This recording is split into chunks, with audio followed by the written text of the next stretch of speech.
अपने आप में एक सुखद अनुभव भी करता है।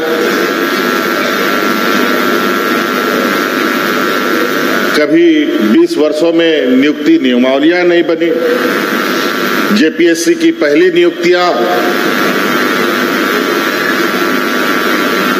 दूसरी, तीसरी, चौथी नियुक्तियां कितने विवादों में रहा, क्योंकि नियमावली ही नहीं था।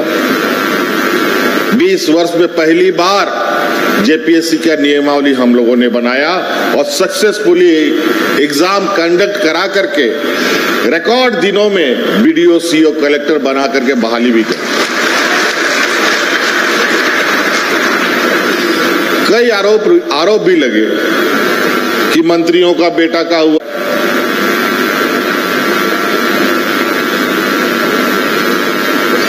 लेकिन मैं आपको बता दूं, ना मंत्री का, ना मुख्यमंत्री के किसी का हुआ है। लेकिन अब दुर्भाग्य ऐसा लगता है कि अगर हमारे किसी रिश्तेदार का हो गया तो हमें तो उसको नौकरी नहीं करा सकते। ये तो बड़ा चिंता का बात है इस आरोप का।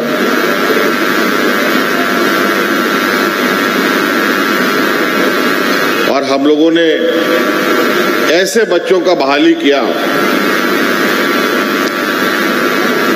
आंगनबाड़ी सेविका, सहायिका के बच्चे, मजदूर का बेटा, किसान का बेटा,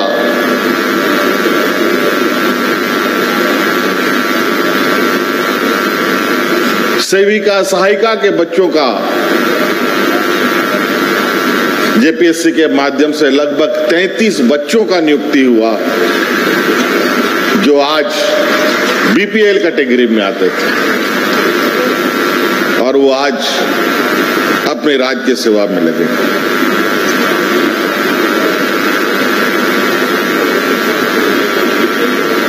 हमारा इस राज्य के प्रति और सरकार की जो संवेदनाएं होती हैं,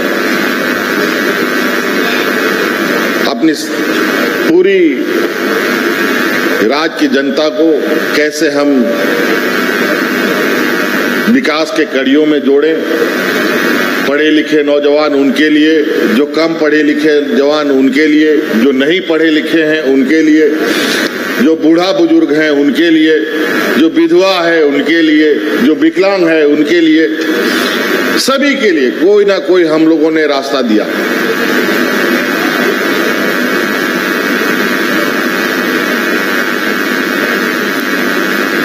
और आज इस राज्य का जो जन्म है, इस राज्य का जन्म बहुत तकलीफ से हुआ है।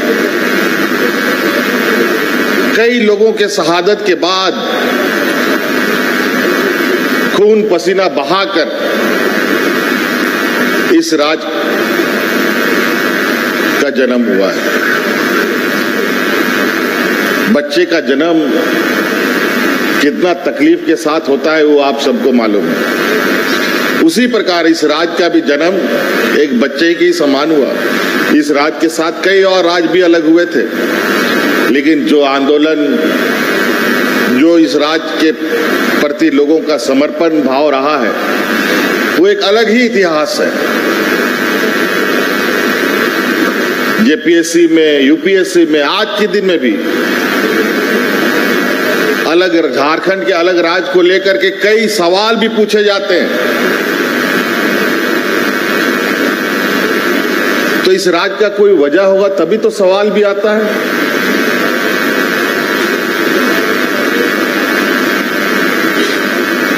और ये राज्य इतना समृद्ध राज्य हो सकता था, और हमारे पूर्वजों का इस बात का आभास था कि राज्य अलग होगा, राज्य के लोगों का सर्वांगीण विकास होगा। लेकिन दुर्भाग्य, जैसा स्कूल का प्रिंसिपल और हेडमास्टर रहेगा वैसा ही स्कूल चलेगा, तो वैसा ही ये राज्य का भी दशा हुआ।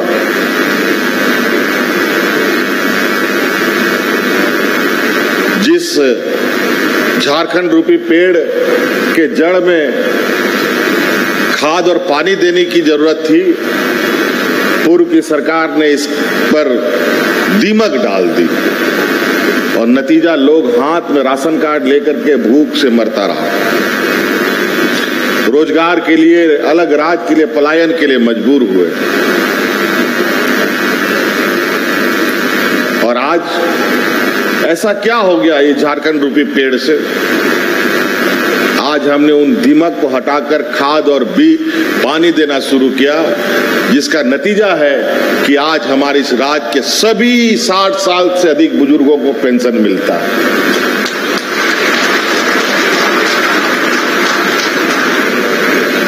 पहले 40 साल के बाद विधवा महिला को पेंशन मिलता था, लेकिन विधवा होने का कोई वक्त नहीं होता है। भगवान ना करे कोई विधवा हो, लेकिन कभी ऐसी दुर्घटनाएं होती हैं कि शादी के चंद महीने के बाद, चंद साल के बाद ही उसका साथी उसको छोड़ जाता है। तो हमने वो सारी चीजें खत्म कर दी कि जिस दिन से कोई भी हमारी महिलाएं विधवा होंगी, उसी दिन से उसको पेंशन दे होगा।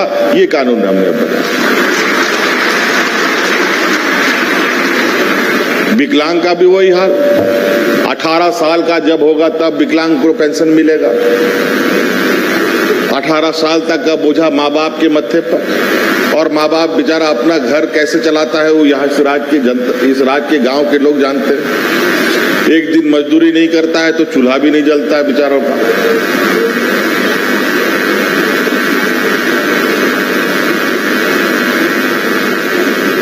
सामान्य जीवन, पूर्व की सरकार में जब जीवन सामान्य था तो लोग भूख से मरते थे। कोरोना जैसा महामारी इस राज्य में आया, पूरा देश दुनिया में आया, लोग बिलखते रहे। लेकिन झारखंड जैसा पिछड़ा राज्य में इस कोरोना में जब सारे रोजगार बंद, गाड़ी मोटर हाट बाजार सब, सरकारी आदेश था घर में ताला बंद करके रहने का, उस समय भी हम झारखंड के एक भी मजदूर को हम लोगों ने मरने नहीं दिया।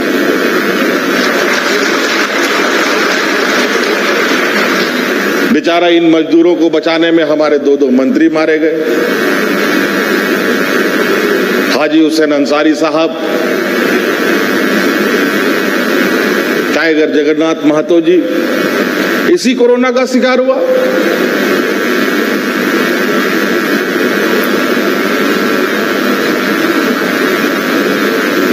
लेकिन हम लोगों ने अपनी कदमें नहीं रोकी, हम लोग निरंतर मेहनत करते रहे। आज इसी का परिणाम है, आज इतने बड़े पैमाने पे आपको नौकरी मिल रही है। नौकरी तो नौकरी, नौकरी के साथ आपका सामाजिक सुरक्षा का भी वादा हमने पुराना पेंशन दे करके पूरा किया है।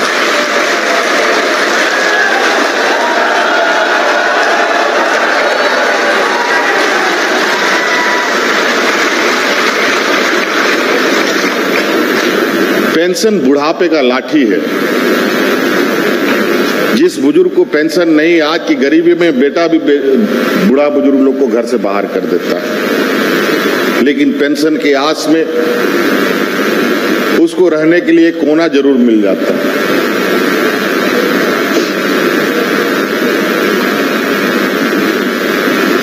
इसी पिछड़े राज ने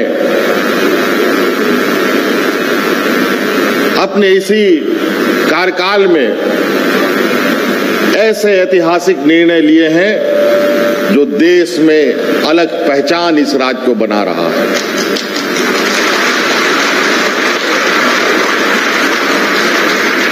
कभी आप लोगों ने सुना था कि यहाँ का आदिवासी, दलित, पिछड़ा, अल्पसंख्यक लड़का विदेश पढ़ेगा? आज 50 बच्चों को शिक्षा दिला रहे हैं हम विदेशों में, और वो भी पूरा का पूरा खर्चा राज्य सरकार का।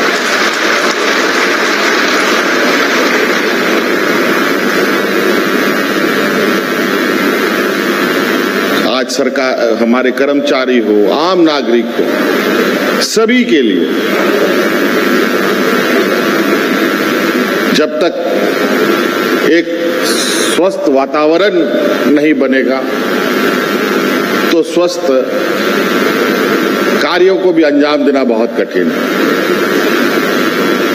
बातें बहुत है शिक्षा के क्षेत्र में। आज हम लोग के अल्पसंख्यक कल्याण विभाग के तरफ से बना हुआ हॉस्टल, हजारों की संख्या में हम लोगों ने यहाँ हॉस्टल बनाए, लेकिन बनाने के बाद आज तक एक भी हॉस्टल में रंगाई पोताई नहीं हुआ। आज वो सभी हजारों की संख्या में जो छात्रावास हैं, वो सभी छात्रावास पूर्ण तरीके से जीर्णोद्धार हो रहे हैं और जो नहीं हो पा रहे हैं उसको तोड़कर नया बनाया जा रहा है।